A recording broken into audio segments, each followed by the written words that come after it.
de l'actualité.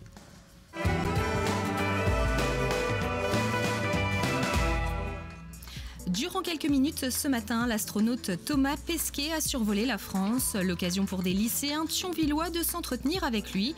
Une dizaine de minutes seulement pour échanger en direct avec la Station spatiale internationale. Un moment très particulier pour ses élèves. Présent, on change de sujet. Rencontre extraordinaire entre un astronaute et des élèves du lycée Hélène Boucher à Thionville. Effectivement, durant une dizaine de minutes, ces lycéens ont pu s'entretenir avec Thomas Pesquet en direct de la Station spatiale internationale. Et autant vous le dire, les questions étaient nombreuses, que ce soit sur la gestion du quotidien ou la vie dans l'espace. Pour réaliser cet entretien exceptionnel, des mesures extraordinaires ont dû être prises. Adrien Farez nous en explique les détails.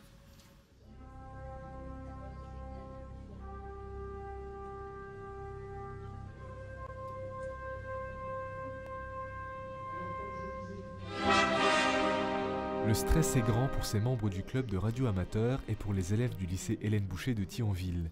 Tout le monde est affairé car dans quelques instants, il va entrer en contact radio avec l'ISS, la station spatiale internationale qui survole la France.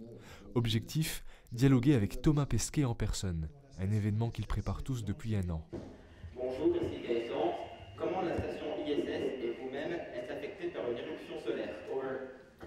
Bonjour Gaëtan, écoute, on est protégé par le blindage de l'ISS. Juste avant la communication, on était presque tous en train de trembler, quoi. La date, on l'a connue qu'il y a 3 semaines et 3 jours avant, on n'était encore pas sûr que le contact se fasse aujourd'hui.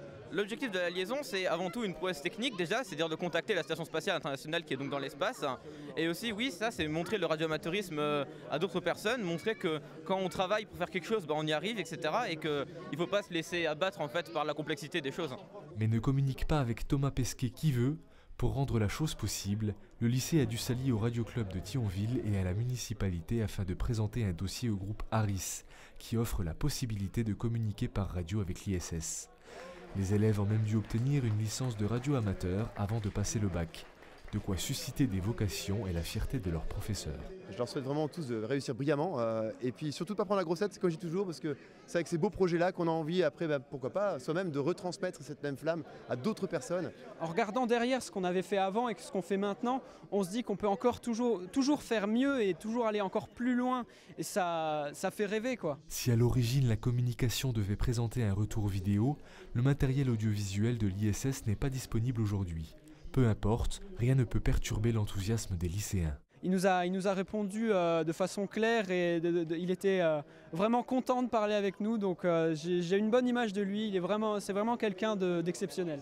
Pour accompagner cet échange exceptionnel, une séance de questions-réponses a offert aux plus jeunes l'occasion d'en apprendre plus sur la vie des astronautes.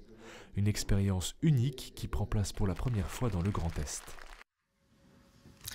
Eh bien, qu'est-ce que je voulais dire? Oui, pour en savoir davantage sur ce projet, vous pouvez vous rendre sur le site du Radio Club de Thionville, site qui s'affiche normalement en bas de votre écran. Il s'affiche, tout va bien.